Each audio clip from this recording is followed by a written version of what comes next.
First of all ఎవరైనా job చేసుకోవాలి. Whatever level they are, whatever skill they have, whatever communication they have, anyone can get a job until unless they keep that fear out.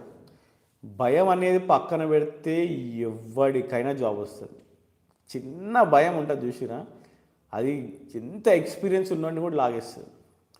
నేను చాలాసార్లు చెప్పిన example ఏంటంటే టీసీఎస్లో ఉన్న example. 15 years 14 years experience ఉన్న వాళ్ళు కూడా resume పెట్టడానికి భయపడిపోతుంటారు. నాకు జాబ్ వస్తుందా రాదా, జాబ్ రాకపోయి వచ్చింది రాకపోయి ఫస్ట్ నువ్వు పెట్టాలి కదా, నువ్వు అటెండ్ అవ్వాలి. అటెండ్ అయితే నీకు ఈజీ అవుతుంది. కొంతమంది అసలు చెప్తేనే కదా, లైక్ మన దాంట్లో ఒక అతను 30 ఇంటర్వ్యూస్ అటెండ్ అయిన అతను 30 ఇంటర్వ్యూస్ తర్వాత క్రాక్ చేసి 30 ఇంటర్వ్యూస్ తర్వాత 5 ఆఫర్ లెటర్లు, అసలు ఆ ప్యాకేజీలు కూడా అసలు అన్ఇమాజినబుల్ ప్యాకేజెస్కి వెళ్ళిన వాళ్ళు ఉన్నారు.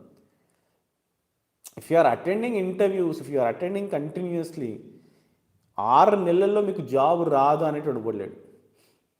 రోజు మీరు రెజ్యూమే వేసి ఇంటర్వ్యూస్ అటెండ్ అవుతుంటే ఏ ఇంటర్వ్యూ వచ్చినా ఫియర్లెస్గా, వాడు అమ్మనా బూతులు తిట్టిన అసలు నీకు ఏం రాదు ఎందుకు వచ్చినావురా అన్న దులుపుకొని వెళ్ళిపోవాలి. ఆడు కూడా మనం సంబంధమే లేదు వానికి మనకి, అంతే కదా.